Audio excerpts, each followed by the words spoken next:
ने सुनने को बचा क्या है? पत्नी राजदार होती है। अनुपमा के चलते ठक्कर हाउस में फिर मचा बवाल। पहले पराग, फिर प्रेम और उसकी दादी का फूटा अनुपमा और राही पर गुस्सा। सीरियल अनुपमा का आने वाला एपिसोड बहुत ही ज्यादा इंटरेस्टिंग हो चला है। वेल, आप देखेंगे कि कैसे अनुपमा राही के साथ मिलकर ख्याति को लेकर आ जाती है पराग ठक्कर के घर पर, जहां पर ख्याति को देखते ही पराग और उसकी मम्मी का गुस्सा 7वें आसमान पर पहुंच जाता है। वो लोग पहले तो राही को जमकर खरी खोटी सुनाते हैं, फिर राही ये कहती है कि हर एक को अपनी बात रखने का एक मौका मिलना चाहिए, तो ख्याति मैम के भी एक्सप्लेनेशन देने का मौका मिलना ही चाहिए। ये बात सुनते ही प्रेम आग बबूला हो जाता है राही पर। वो जमकर राही को खरी खोटी सुनाता है और अनुपमा को भी वो बड़े ही प्यार से कन्विंस करता नजर आता है कि ख्याति जी का इस घर में आना ये सही नहीं होगा। वेल, आप देखेंगे कि कैसे इन सब के बीच पराग का गुस्सा भी फूटता है, पहले अनुपमा पर और अंत में ख्याति पर, कि आखिर तुम किस मुंह से यहाँ पर आ गई हो? तुम्हारे चलते मेरे बच्चे का बचपन मुझसे छिन गया। मैं उसे पिता का प्यार नहीं दे पाया और ना ही मुझे मेरे बच्चे का बचपन देखने का या जीने का मौका मिला। अब किस मुंह से तुम यहाँ आ गई हो? अभी के अभी यहाँ से निकल जाओ। ये पूरा ड्रामा अनुपमा की वजह से होता है, इसलिए प्रेम की दादी का गुस्सा भी अनुपमा पर जमकर फूटता है। बताएंगे आप सबको ये सुनना पड़ेगा। राही, इनफ!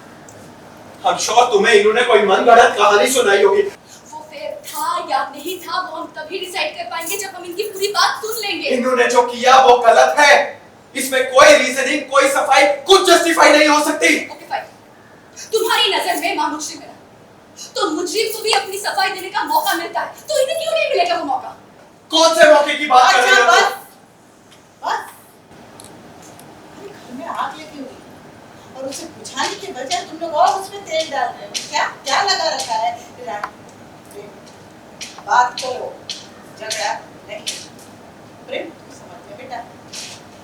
मम्मी, आप भी एक माँ है और दुनिया की बेस्ट माँ है। क्या एक माँ अपने बच्चे को खुद से दूर कर सकती है? उसे रोता बिलखता छोड़ सकती है? बताइए आप मुझे। नहीं कर सकती। और अगर कोई माँ ऐसा करती है तो वो माँ कहलाने के लायक है ही नहीं। प्रेम, आप सबने मिलकर इन्हें कटघरे में तो खड़ा कर दिया, लेकिन इनकी बात सुनने के लिए कोई तैयार ही नहीं है। ये आर्यन, मोहित, ये जब आया था तब इसने जितना झूठ बोला था आप सब ने इसे तुरंत फटाफट उस पर विश्वास कर लिया था, जबकि इसे जानते तक नहीं थे।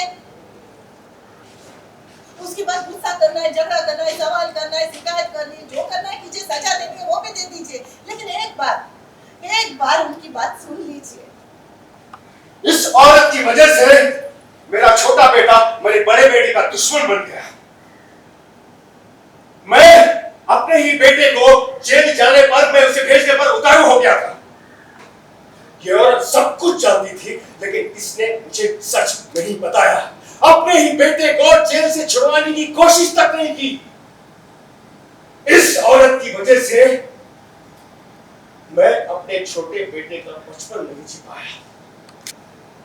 जरा सोचो राही कोठारी, मुझ पर क्या बीती होगी जब इतने सालों के बाद एक लड़के ने मुझसे कहा होगा कि वो मेरा बेटा है। एक बार तुमसे बात करती, हम कोई ना कोई रास्ता जरूर निकालते हैं। प्रेम प्रथा से बात करते हैं, उनको समझाते। अगर वो नहीं समझते तो हम कुछ भी करते, लेकिन अपने बेटे को खुद से दूर जाने नहीं देते।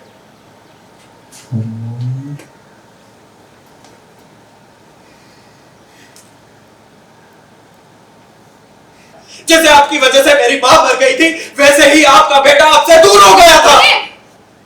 मिस्टर कोठारी, आप भी बताइए ना प्रेम को कि सच क्या है। किस तरह से बच्चों से आपने ये सच छुपाया ताकि इन पर असर ना पड़े? मोटी मां, आप बताइए क्या कह रही है ये? आपको भी पता है ना कि मेरी मां इसीलिए मरी थी, इनके अफेयर की वजह से मरी थी। बोलिए मोटी मां। सीरियल अनुपमा से जुड़े तमाम अपडेट्स को जानने के लिए टेली चक्कर को लाइक, शेयर, सब्सक्राइब जरूर करें।